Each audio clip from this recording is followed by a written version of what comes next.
Hola, bienvenido a los recursos de identidad. Mi nombre es Araya Armendáriz y me da mucho gusto que podamos compartir este espacio juntos.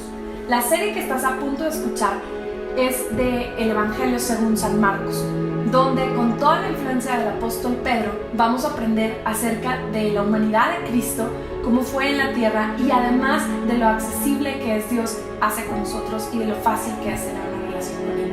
Te invito a que medites en Él, a que lo compartas y a que realmente lo disfrutes y pueda ser una bendición para ti. Además te recuerdo que nos puedes encontrar en nuestras redes sociales. Nos puedes encontrar en Facebook, en Twitter, en Instagram y en YouTube. En todos estamos como @identidadslp. Además nos puedes mandar un correo a identidadslp@gmail.com. Esperamos que lo disfrutes y que pueda ser una bendición. Que estés muy bien, hasta luego.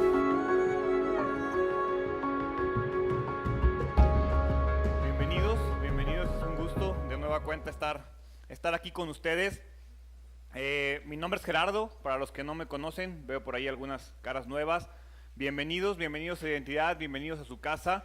Quiero aprovechar el mensaje para recordarles cuál es nuestro propósito como iglesia. Nuestro propósito como iglesia es acercar a las personas a Jesús de una manera real y práctica, dándoles las herramientas para alcanzar la madurez en Cristo y hacerlos miembros de su familia con el objetivo de prepararlas para servir a la iglesia y a la comunidad para que el nombre de Dios sea glorificado. La semana pasada respondimos o les platicaba acerca de la pregunta más trascendental que tenemos en nuestra vida, que es ¿quién dicen que soy? Sí, la respuesta a la pregunta más importante es ¿quién dicen que soy? ¿Quién dicen ustedes que Jesús es? Y le decía que no importa lo que la gente diga, no importa lo que las personas crean, lo verdaderamente importante es que tú y yo respondamos esa pregunta de la manera correcta. Y me gustaría que los que vinieron la semana pasada, que ya saben la respuesta, cuando alguien les pregunte sean capaces de responder inmediatamente. ¿Quién es Jesús? Jesús es Dios, es el Hijo de Dios, es el Cristo, es el Mesías, es el Hijo del Dios viviente. Porque como les platicaba, y es en verdad, o sea, hice el experimento por ahí un poco, y cuando le preguntas a alguien quién es Jesús, lo primero es el Hijo de Dios, el Mesías, un buen maestro. O sea, no hay una pregunta concreta, una respuesta concreta, pero tú y yo como creyentes, nuestra respuesta debe de ser: es el Cristo, tú eres el Cristo, eres el Hijo del Dios viviente. Esa es la respuesta correcta. Hoy vamos a ver cómo después de esta confesión de Pedro, de esta respuesta de Pedro a la pregunta de Jesús, Jesús confirma esto. Lo que Pedro afirmó por fe va a ser confirmado por el famoso milagro de la transfiguración, que es cuando Jesús revela su gloria, cuando Jesús recupera de una u otra manera toda esa divinidad a la cual renunció cuando se hizo hombre. Jesús comienza, después de dejar claro ante sus apóstoles su identidad, comienza a predicar acerca de su propósito. ¿Cuál es el propósito de Jesús en la tierra? Padecer, morir y resucitar. Ese es su propósito, esa es la única causa por la cual Jesús vino a la tierra. Jesús sabía que esto era algo difícil de aceptar. Entonces, comienza Marcos capítulo 9, el versículo 1, comienza Jesús diciéndoles como algo que yo interpreto como una manera de tranquilizarlos, pero yo creo que es uno de los versículos que tú y yo muchas veces hemos malinterpretado. Es más, es uno de los versículos con los cuales muchas veces la gente se escuda para decir que lo que dice Jesús no es verdad. Y dice en Marcos capítulo 9, versículo 1. Jesús continuó diciendo: les digo la verdad, algunos de los que están aquí ahora no morirán antes de ver el reino de Dios llegar con gran poder. ¿Por qué les digo que es uno de los versículos más comúnmente usados para probar que lo que dice la Biblia no es verdad? Es porque ¿quién de los apóstoles o quiénes de los que escucharon estas palabras sigue vivo? Ya todos murieron. Entonces, ¿la Biblia miente? Entonces, ¿la Biblia está diciendo algo que es incorrecto? La respuesta es no. La respuesta es una mala interpretación. La respuesta es que muchas veces está ahí presente la respuesta, pero tú y yo no nos damos cuenta. Cuando la Biblia habla de la palabra reino, Una traducción también es esplendor real. ¿Sí? Es decir, lo que Jesús está diciendo, algunos de los que están aquí no van a morir antes de ver mi esplendor, no van a morir antes de ver mi divinidad. ¿Sí? Eso es lo que está diciendo Jesús, y Jesús lo que está hablando es del milagro de la transfiguración. En el Nuevo Testamento es el milagro más importante antes de la resurrección. La resurrección es el milagro más importante de Jesús. Sí, pero la transfiguración es el segundo milagro más importante. Y como cualquier milagro, cualquier cosa que Jesús hizo, el propósito de todos y cada uno de los milagros de Jesús en la Biblia y en nuestras vidas es reforzar nuestra fe. Cada milagro y cada cosa que ocurrió en la Biblia milagrosa y cada cosa que ocurre en nuestras vidas milagrosa tiene un propósito, y ese propósito es fortalecer nuestra fe, ayudarnos a aferrarnos a Dios.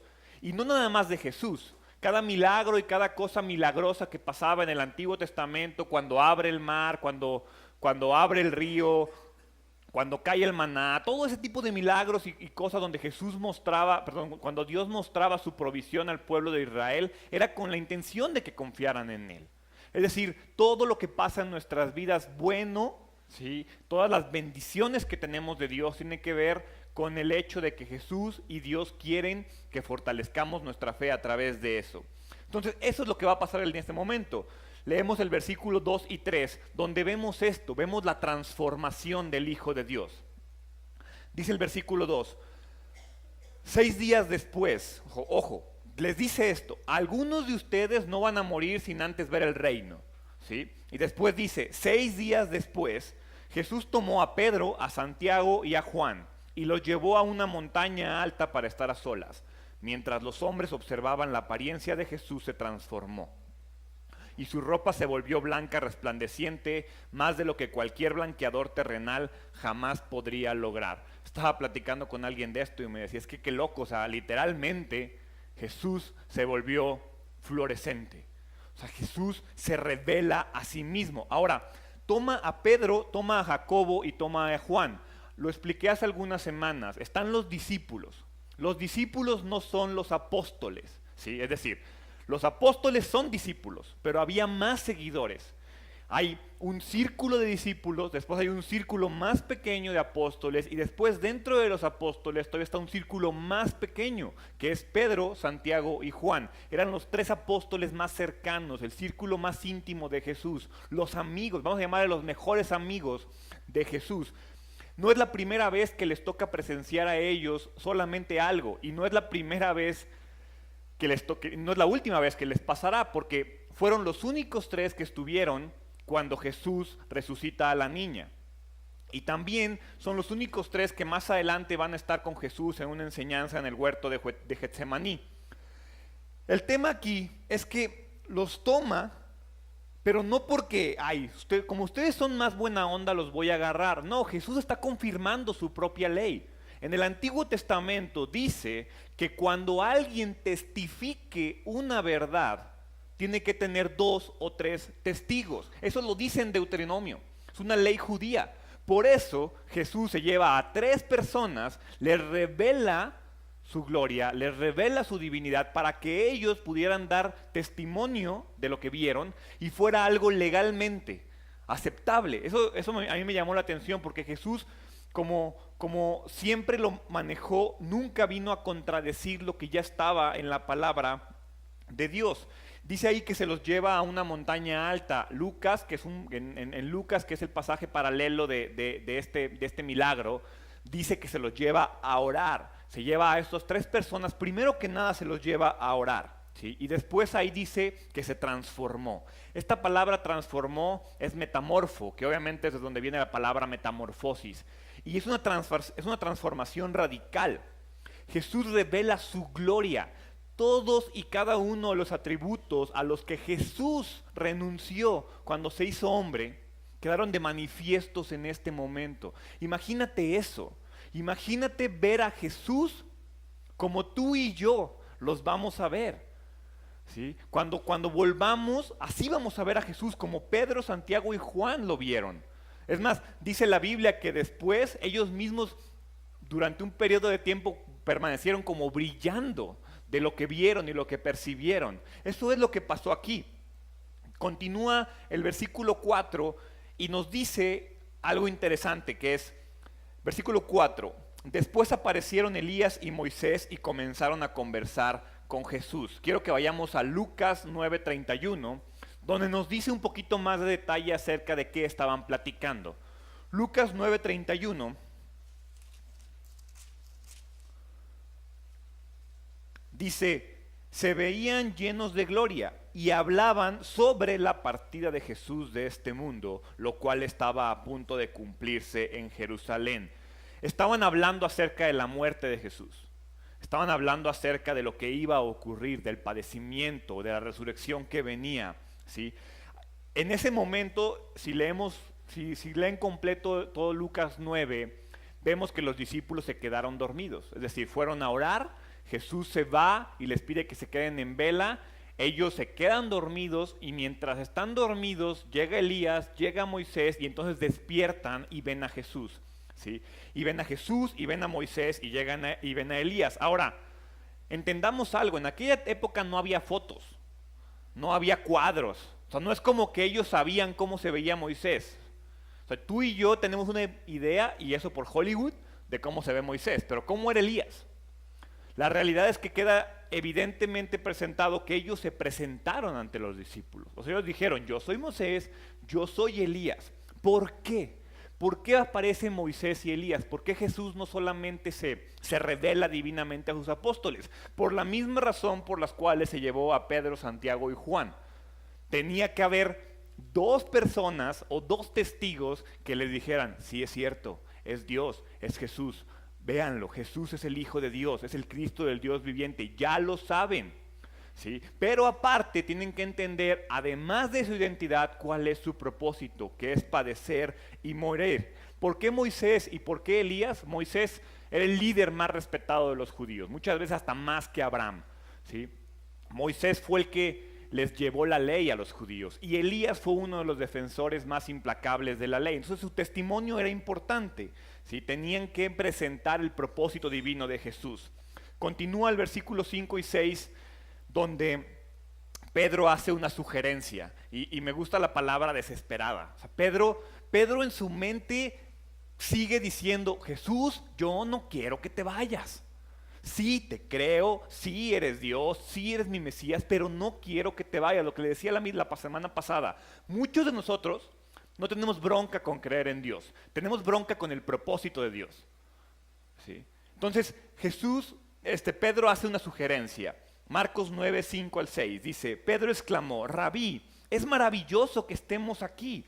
Hagamos 3 enramadas como recordatorios, una para ti, una para Moisés y la otra para Elías.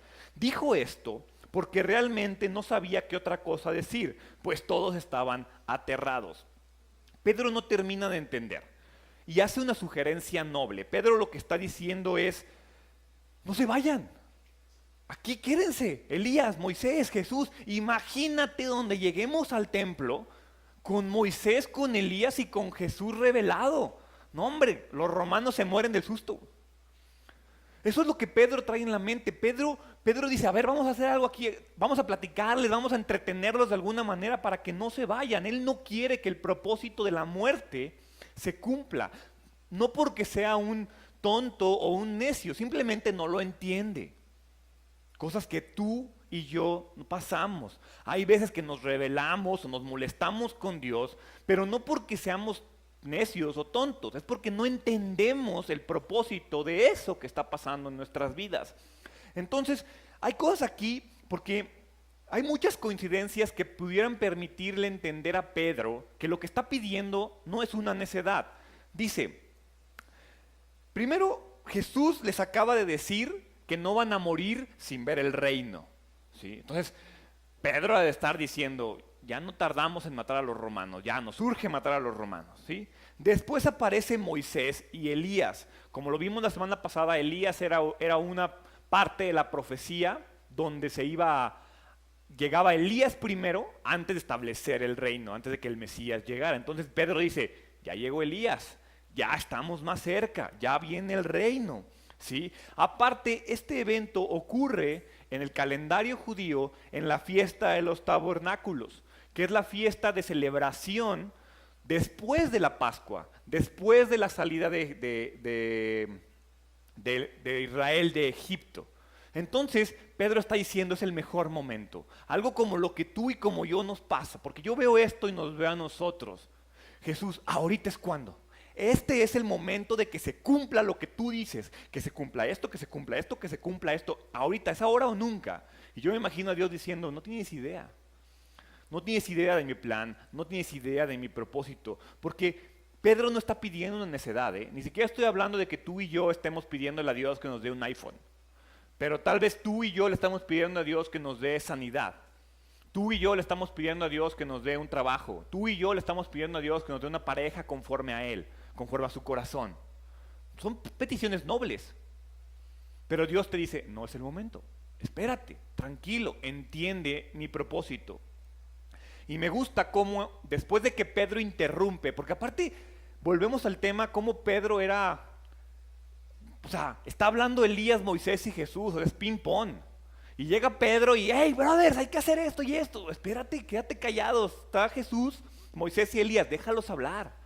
Ni te dirijas a ellos. ¿Sí? Entonces, Pedro interrumpe a Moisés, a Elías y a Jesús. Y entonces Dios le dice a Pedro, ya Pedro, relájate. Dios interrumpe a Elías. Vemos el versículo 7 y 8. Luego una nube los cubrió y desde la nube una voz dijo, este es mi hijo muy amado, escúchenlo a él. De pronto, cuando miraban ellos a su alrededor, Moisés y Elías se habían ido y vieron solo a Jesús con ellos. Pedro interrumpe a Jesús, Dios interrumpe a Pedro. Tú y yo interrumpimos a Dios, tú y yo le decimos a Dios que no, tú y yo le decimos a Dios cómo hacer las cosas y Dios te va a decir, ya, cállate y obedece. Sí. Palabras un poco más fuertes que lo que dice aquí, pero eso es, dice, este es mi hijo, escúchalo, hazle caso, entiéndelo, si él te dice que tiene que morir no es porque a él se le ocurrió, es porque yo lo mandé a eso. Entonces eso que está pasando en tu vida que es complicado y que tú no te provocaste por un pecado, entiéndelo, por algo está pasando y por algo está ocurriendo. Los tiempos de Dios son perfectos. Y así como de repente la gloria de Dios quedó de manifiesto en Jesús, así como así la gloria de Dios se termina. Ese anticipo del reino de Dios se termina, ¿sí? Y entonces comienza y continúa la enseñanza. Porque ya cada vez queda más evidente hacia los discípulos quién es Jesús y por qué viene. ¿Sí? Ya en este punto de la historia los dirigentes judíos ya están en una etapa de rechazo y ataque constante hacia Jesús. ¿Sí? Ya las multitudes estaban comenzando a abandonar a Jesús porque Jesús decía, niéguense a sí mismos, obedézcanme, síganme. Y entonces ya como que cuando dejaron de recibir milagritos, empezaron a abandonar a Jesús, algo como lo que nos pasa a ti y a mí. La gente curiosa deja a Jesús de lado. Y en los siguientes versículos, Marcos continúa hablando acerca de la importancia de la muerte de Jesús, porque lo decía la semana pasada, el hecho de que Dios se haya hecho hombre en Jesús, no sirve de nada si no hubiera muerto. Y si no hubiera resucitado. La muerte es importante. Dice Marcos capítulo 9 versículo 10, una prohibición de Cristo hacia sus apóstoles. Mientras descendían de la montaña, Él les dijo que no le contaran a nadie lo que habían visto. Es decir, le está diciendo a Pedro, a Juan y a Santiago, no le digan a nadie. ¿Sí? Esto que acaban de ver no es para que bajen y lo platiquen. Es para que cuando yo me muera, ustedes testifiquen que lo vieron, ustedes testifiquen que lo presenciaron. Dice, mientras descendían de la montaña, Él les dijo que no le contaran a nadie lo que habían visto hasta que el Hijo del Hombre se levantase de los muertos. Así que guardaron el secreto, pero a menudo se preguntaban qué quería decir con levantarse de los muertos. Ellos no entendían. ¿Sí? La verdad central del Evangelio es la muerte y la resurrección de Cristo. El Evangelio se resume en la muerte y la resurrección de Jesucristo. Jesús vino a vencer el pecado, no a los romanos. Jesús vino a liberarnos a ti y a mí, no a liberar al pueblo egipcio de la esclavitud que tenía con los romanos. Jesús vino a morir y a resucitar para que tú y yo tengamos acceso a la vida eterna. Ese es su propósito. Los discípulos hicieron esto no porque fueran muy obedientes, sino más bien no terminaban de entender el propósito. Por eso es que no hablaron acerca de lo que pasó. Aparte, imagínate que llegaran, no, vimos a Elías y a Moisés. Yo creo que han de haber dicho, no, te quedaste dormido. Pero era importante que pasara esto. Después continúa versículo 11 y 12. Entonces le preguntaron, o sea, ellos están tratando de entender todo lo que ocurre. ¿Por qué los maestros de la ley religiosa insisten en que Elías debe regresar antes de que venga el Mesías? Jesús contestó, es cierto que Elías viene primero a fin de dejar todo preparado. Sin embargo, ¿por qué las Escrituras dicen que el Hijo del Hombre debe sufrir mucho y ser tratado con tal desprecio? Pero les digo, Elías ya vino y ellos prefirieron maltratarlo, tal como lo predijeron las Escrituras. Está hablando de Juan el Bautista. Esta pregunta que hacen los discípulos es buena, basada en el Antiguo Testamento.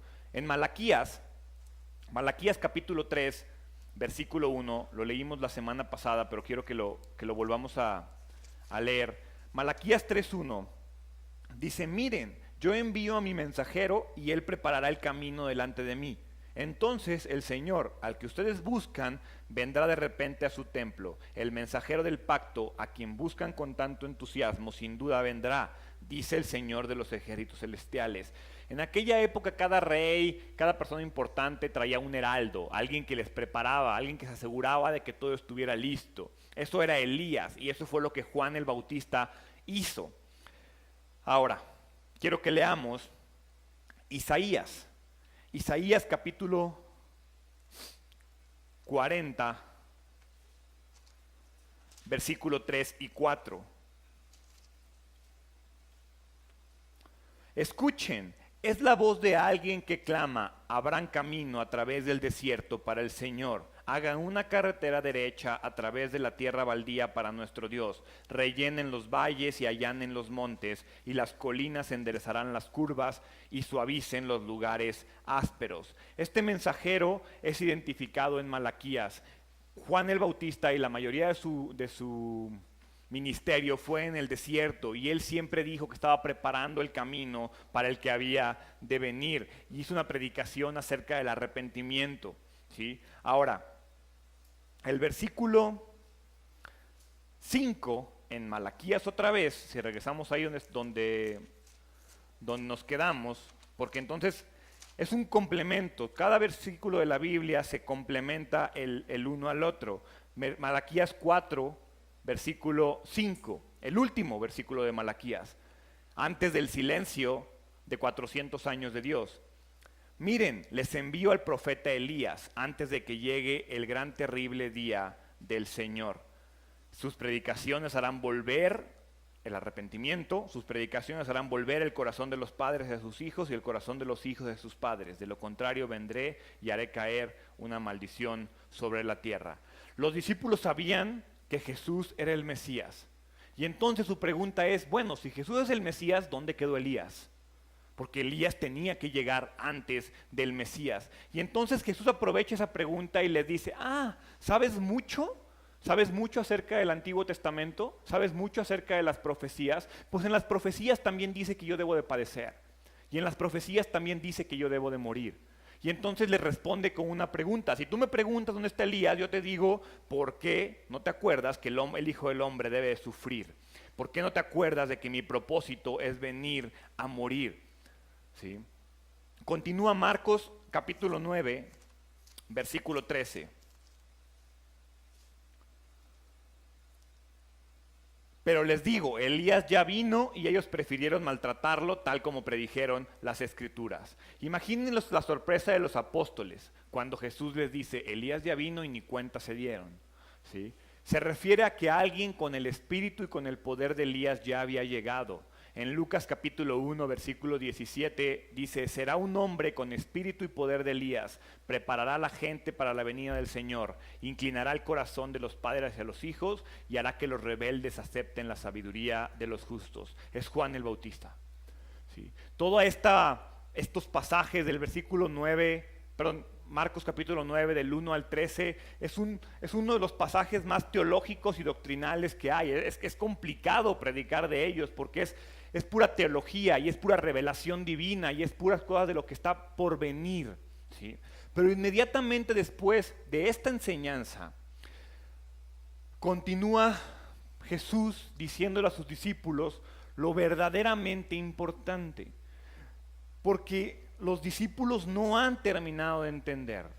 Tú y yo no hemos terminado de entender. Es necesario que sigamos entendiendo. Y la enseñanza que viene inmediatamente después de esto es que la vida cristiana es una vida de fe.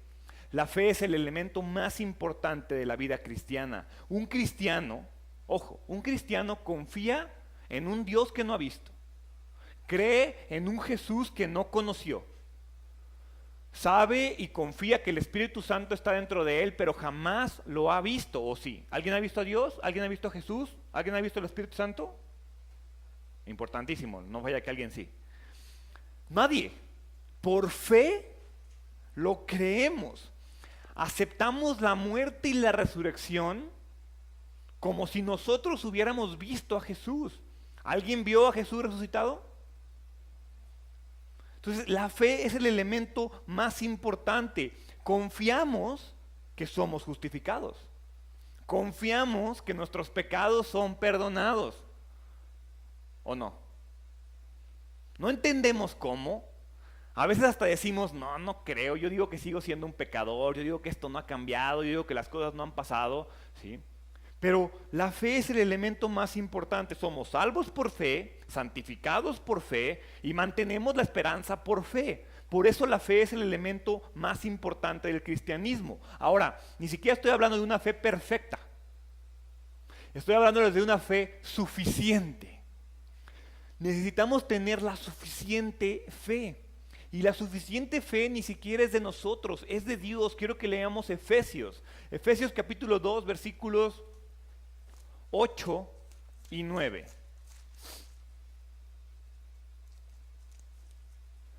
Efesios 2, 8 y 9 dice: Dios los salvó por su gracia cuando creyeron, es decir, cuando tuvieron fe. Ustedes no tienen ningún mérito en eso, es un regalo de Dios. La salvación no es un premio por las cosas buenas que hayamos hecho, así que ninguno de nosotros puede jactarse de ser salvo. Ahora, esto no significa que el cristianismo se base en la fe, no significa que se basa en una fe ciega, en una fe tonta, en una fe ilógica. No, es una fe racional, es una fe inteligente, es una fe que está anclada y probada en la Biblia. Nuestra fe viene de la Biblia. Ponemos nuestra fe en que todo lo que está aquí es real, en que todo lo que se testifica en la Biblia es real. ¿Sí? A veces nos dificulta porque tenemos problemas con lo que viene aquí. ¿Sí? En la semana platicaba con Sari acerca de los dinosaurios y la evolución y la realidad es que hay preguntas que mi mente no entiende. Hay cosas para las cuales mi mente y mi capacidad no tiene respuesta. Hay gente que me puede preguntar aquí, oye, entonces, ¿qué onda con los dinosaurios y los fósiles? Y yo le decía a Sari, mira, no sé. Y si a Dios le importara que yo lo supiera, me hubiera puesto un versículo acerca de los dinosaurios. Pero mi responsabilidad es creer el versículo que tiene que ver con mi salvación eterna. ¿Por qué me voy a preocupar por qué pasó con los dinosaurios si mi salvación eterna no está segura? Eso es lo que me preocupa. Ya después, cuando esté con él, tendré chance de preguntarle a Dios acerca de los dinosaurios. Ahorita me interesa preguntarle acerca de cómo ser salvo yo y mi familia. Por eso la fe es importante. Los discípulos ya habían caminado por vista, ya habían visto demasiados milagros, pero llega el punto, y en este punto en la historia los discípulos deben de comenzar a mostrar su fe. Deben de comenzar a decir, Ya no nada más creo por lo que veo, sino creo porque me consta y estoy seguro que Él es el Mesías. Entonces el siguiente pasaje es una prueba para los discípulos y desafortunadamente es una prueba que fallaron los discípulos. Y todo comienza como muchos versículos y como muchos milagros que hemos estudiado, comienza con una posesión demoníaca. Ahí en Marcos capítulo 9 versículo 14. Cuando regresaron a donde estaban los demás discípulos, vieron que los rodeaba una gran multitud y que algunos maestros de la ley religiosa discutían con ellos.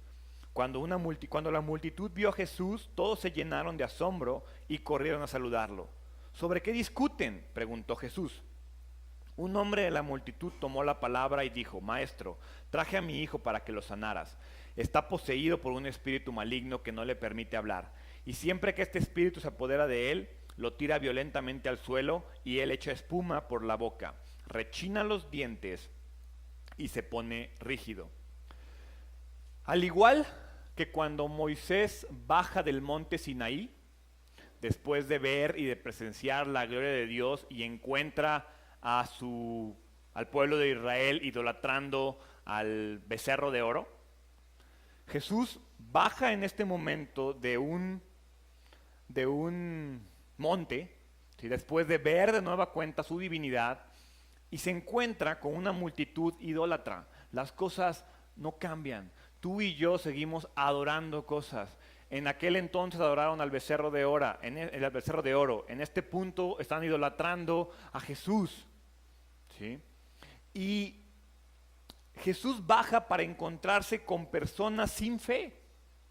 Y personas sin fe que lo están esperando, pero no tienen fe en Él.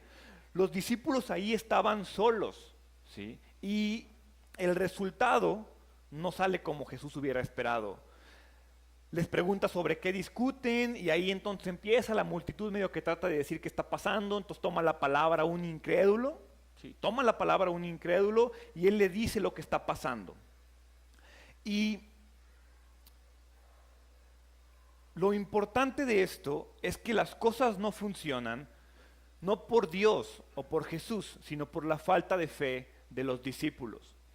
Vean lo que dice el versículo 18 y 19.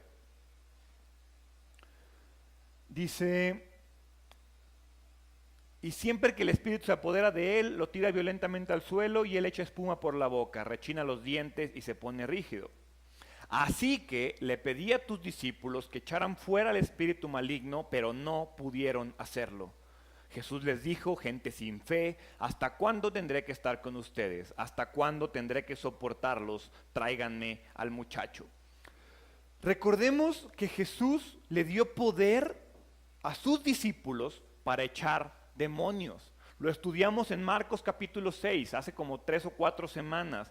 Dice: reunió a sus 12 discípulos, Marcos 6, 7. Reunió a sus 12 discípulos, comenzó a enviarlos de 2 en 2 y les dio autoridad para expulsar espíritus malignos. Y después dice la Biblia que regresaron y le contaron todo lo que hicieron a Jesús. Los discípulos eran capaces de expulsar demonios. ¿Por qué ahorita no fueron capaces? La verdad es que a veces no nos damos cuenta de esto, pero nos pasa a ti y a mí. Jesús nos da una autoridad y Jesús nos dice: tú, Gerardo, eres capaz de hacer esto, pero a la hora de hacerlos se nos olvida. Cuando ya pasó el tiempo y ya perdimos el impulso inicial, se nos olvida todo lo que podemos hacer. Y eso es lo que le está pasando a los discípulos. El fracaso de los discípulos fue sorprendente. Ellos tenían toda la autoridad para hacer lo que este hombre les estaba pidiendo y no pudieron. Y entonces Jesús les dice: gente sin fe. Y cuando dice gente sin fe, no nada más le dice a los discípulos, le está diciendo a todos. Y dice: ¿hasta cuándo? Llevo 2 años, más de 2 años con ustedes. Todavía no entienden que mi objetivo no es hacer milagritos. Que su fe puede hacer todo. El mensaje de hoy se llama Todo es posible. Y tiene que ver con la fe. La fe es el elemento más importante. Lo único necesario para que tú y yo activemos la autoridad que recibimos por parte de Dios, ¿saben cuál es? Es creer que la tenemos. Es creer que tú tienes la autoridad, porque a veces no creemos que la tenemos, se nos olvida que la tenemos, olvidamos las promesas de Dios cuando nos conviene olvidarlas. La fe de los discípulos es débil y eso es lo que le ocasiona dolor a Jesús, porque imagínate a Jesús, ya te vi, ya me contaste que ya pudiste sacar demonios, ¿por qué ahora de nuevo no puedes? Y piensa si eso te ha pasado a ti. Jesús te ayuda a salir de una relación nefasta, tóxica, ¿verdad? Como a todos nos ha pasado. Y después te metes en otra peor. Y de esa no puedes salir. Yo me imagino el dolor que le causamos a Dios diciendo, ¿por qué? A ver, primero, ¿por qué te volviste a meter a una relación tóxica? Es más, hay veces que hasta volvemos a la misma relación tóxica. Y después Dios te dice, ¿y por qué no puedes salir? Ya te enseñé a salir una vez, ya puedes hacerlo, es tu decisión. Y eso le provoca dolor a Jesús. Después de todo el tiempo que han pasado con Él, la falta de fe es inexcusable. ¿Cuánto tiempo has pasado tú con Dios? ¿Cuánto tiempo hemos pasado con Jesús? ¿Cuánto tiempo has venido a escuchar la palabra de Dios? Llega un punto en el que Jesús dice, ya, no es posible que no entiendas hasta cuándo tengo que seguir haciendo las cosas por ustedes. Eso es lo que está preguntando Jesús. Y entonces viene una súplica desesperada y como siempre la súplica viene no del discípulo, viene de este hombre incrédulo. Vean lo que dice Marcos capítulo 9, versículo 20 al 24. Porque dijo, tráiganme al muchacho, y entonces dice, así que se lo llevaron. Cuando el espíritu maligno vio a Jesús, le causó una violenta convulsión al muchacho, quien cayó al piso retorciéndose y echando espuma por la boca. ¿Hace cuánto tiempo que le pasa esto?, preguntó Jesús al padre del muchacho. Desde que era muy pequeño, contestó él. A menudo el espíritu lo arroja al fuego o al agua para matarlo. Ten misericordia de nosotros y ayúdanos si puedes. Tú y yo. Y Jesús le dice, ¿cómo que sí puedo? Preguntó Jesús. Todo es posible si uno cree. Al instante el padre clamó, sí creo, pero ayúdame a superar mi incredulidad. Yo creo que esta frase me la voy a tatuar un día. Sí creo, pero ayúdame a superar mi incredulidad. Ojo, te está diciendo, se puede creer y tener dudas. Se puede decir, va, te compro todo el cuento, pero ayúdame a seguir creciendo. ¿Sí? Y eso viene de un hombre desesperado. Cada vez que Jesús hacía un milagro de sanidad, Él mostraba compasión, porque a Jesús le importa nuestro dolor, a Jesús le importa nuestro sufrimiento. Y cada vez que tú y yo mostramos dolor y sufrimiento, Él responde con comprensión y con misericordia. Porque Jesús está ahí frustrado y enojado con sus discípulos y después ve ese gramo de fe en este hombre y dice, ¿cómo me preguntas que si puedo? Claro que puedo, claro que puedo. La labor de Jesús en nuestras vidas no es una labor impersonal. A veces tú y yo oramos como, pues Dios, pues si quieres, Dios, pues si tienes chance, Dios, pues ayúdame la mano. Eso no es orar con fe. Orar con fe es orar conforme a lo que dice la Biblia y exigirle, ojo, exigirle a Dios lo que dice su palabra. Punto importante, si tú le exiges a Dios lo que dice tu palabra, Él te puede exigir lo que dice su palabra. ¿Sí? No nos podemos poner a decirle, Dios, tú dices esto, porque imagínate todas las cosas que tú no cumples de lo que Dios dice. Entonces el hombre muestra fe. Y muestra una fe, pues aquí, una fe débil. Muestra una fe incompleta. Dice, ayúdanos si puedes. Algo como lo que a ti y a mí nos pasa. Algo como lo que a ti y a mí ya nos pasó o nos está pasando en este momento. Nos damos cuenta que Jesús está ahí. Nos damos cuenta que puede. Pero no estamos 100% seguros. tenemos nuestras dudas. Y ojo, Dios no tiene broncas con nuestras dudas. Dios tiene broncas con nuestra falta de fe. A Dios no le molesta que le hagas preguntas. A Dios no le molesta que le pidas pruebas. ¿Sí? A Dios lo que le molesta es que no le creas cuando te da la prueba. A Dios lo que le molesta es que ahí está dándote las pruebas que pediste. ¿Sí? La prueba más importante es que no nos hemos muerto por todos nuestros pecados y le sigues exigiendo cosas. La respuesta de Jesús en el versículo 23 es lo que les digo, me sorprende porque dice, ¿cómo que sí puedo? Todo es posible si uno cree. La lección que Jesús quiere enseñar es que todo es posible si uno cree. La fe es lo más importante. No es la primera ni la última vez que Jesús va a enseñar acerca de la fe. A partir de ahí su enseñanza se centra en su padecimiento y en la fe. La fe es esencial para que tú y yo podamos acceder al poder de Dios. Es el elemento más importante del cristianismo. El cristianismo parte de nuestra fe. Tú no te puedes llamar cristiano si no tienes fe. Y los discípulos, y tú y yo, tenemos que aprender esto, porque parece muy lógico. Es logiquísimo, ¿no? Pues claro, para ser cristiano tengo que creer en Cristo. Pero una cosa es entender esa aseveración y otra cosa es vivir conforme a esa aseveración. Porque los discípulos, los apóstoles, algunos días atrás habían dicho, tú eres el Cristo, el Hijo del Dios viviente. Y hoy están aquí sin creer que tienen el poder. Y diciéndole, híjoles, no puedo, pero deja que venga Jesús. Y así le hacemos tú y yo nuestros pecados. No, yo no puedo, pero deja que venga Jesús a derrotar nuestros pecados. Yo me imagino a Jesús, ya me morí, ya qué más quieres. Tú puedes con tus pecados, tú puedes con tus tentaciones, tú puedes con tus broncas relacionales. Porque la mayoría de nuestros problemas son cosas que tú y yo nos metimos. Y entonces, como les digo, dice ahí, sí creo, pero ayúdame con mi incredulidad. Yo les prometo que lo voy a poner de fondo de pantalla en mi celular. Creo que Jesús tiene el poder de actuar en mi vida. Y creer que Jesús tiene el poder de actuar en mi vida no es sinónimo de ausencia de dudas.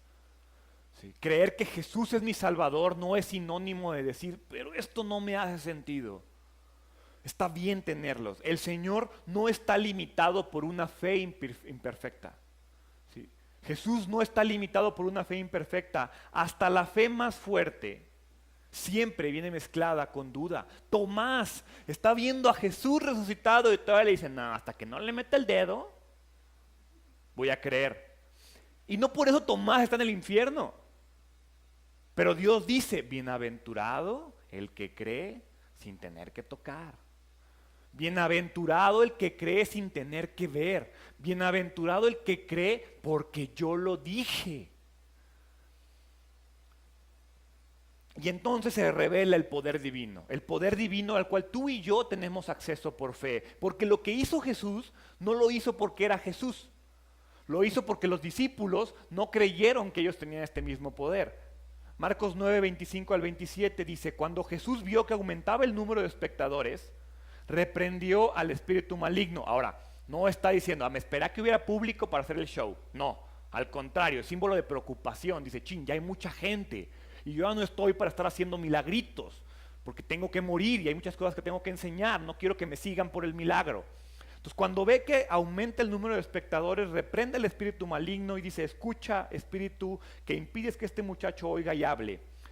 Te ordeno que salgas de este muchacho y nunca más entres en él. Entonces el espíritu gritó, le causó otra convulsión violenta al muchacho y salió de él. El muchacho quedó como muerto. Un murmullo recorrió la multitud. Está muerto, decía la gente. Pero Jesús lo tomó de la mano, lo levantó y el muchacho se puso de pie. El ministerio público de Jesús ya terminó. Ya no hay nada que demostrar. Este milagro era un milagro de misericordia y de compasión de Dios. En teoría este milagro tuvo que haber sido hecho por los apóstoles.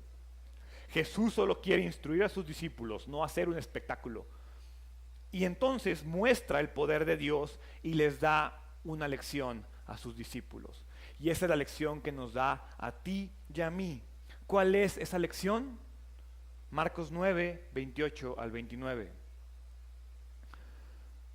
Más tarde, cuando Jesús quedó a solas en la casa con sus discípulos, ya acabó el show, acabó el espectáculo, agarra a los discípulos, se los lleva y le dice: ¿sabes por qué no pudiste? ¿Sabes por qué no pudiste hacer lo que yo hice?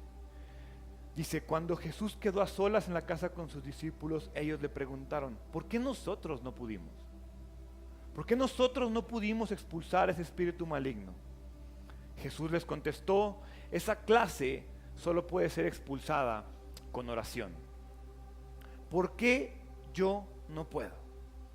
Es una pregunta que estoy seguro que tú y yo nos hemos hecho. ¿Por qué yo no? ¿Por qué algo que ya logré vencer me sigue atormentando? ¿Por qué algo que ya vencí vuelve a aparecer en mi vida? ¿Por qué yo no puedo? ¿Cuántas veces te has olvidado de éxitos anteriores de tu vida y te enfocas en esa derrota temporal que tienes? ¿Por qué se nos olvidan las cosas?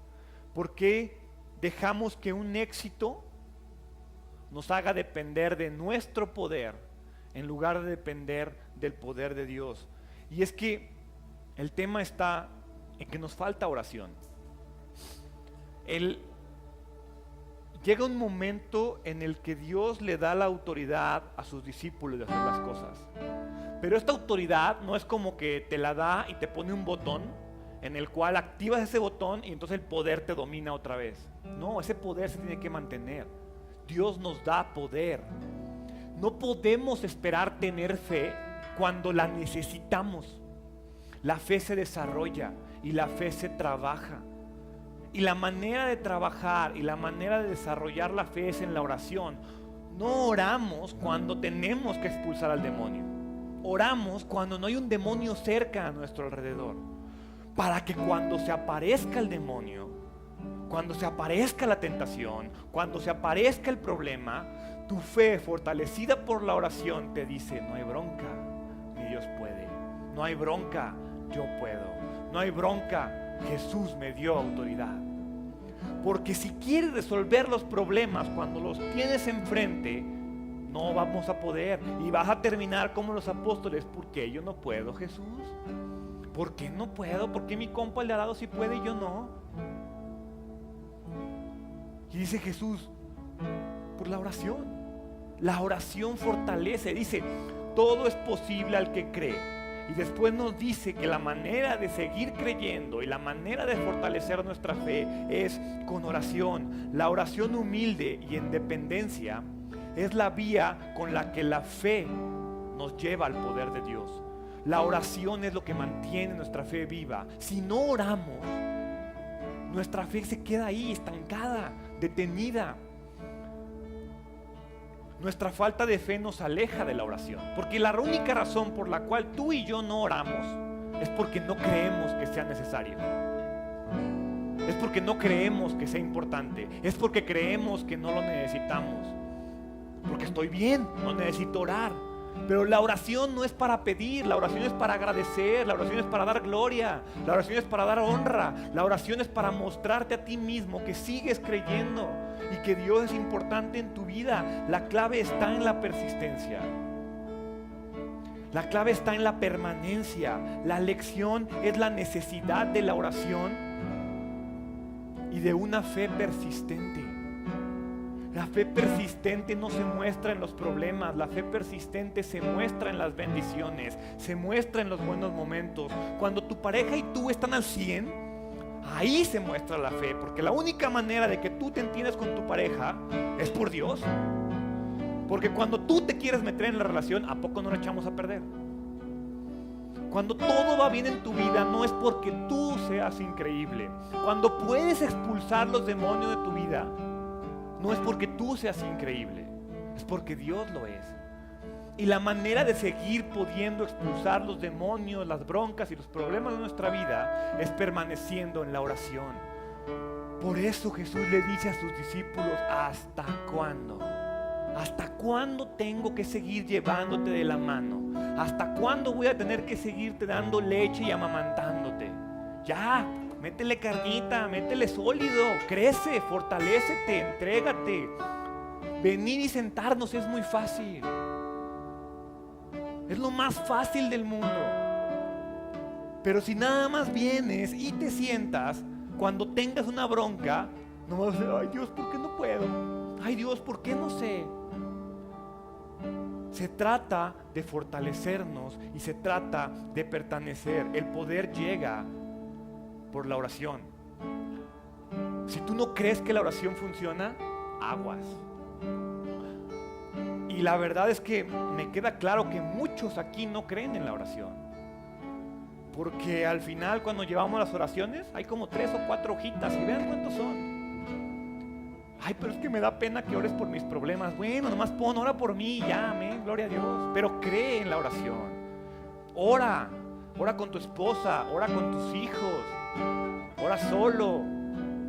Pero oren, porque de esa manera la fe se fortalece y entonces la oración y la fe son persistentes. ¿Por qué no cierras tus ojos? Y quiero que en esta oración no me pongas atención a mí. Habla con Dios, entrégate a Él. Pídele perdón por tu falta de fe, pídele perdón por tu inconsistencia en la oración. Y es momento de hacer un nuevo pacto con Él. Dios, te doy gracias. Gracias porque eres un Dios bueno, gracias porque eres un Dios misericordioso, gracias porque eres un Dios de segundas, terceras y cuartas oportunidades, Padre.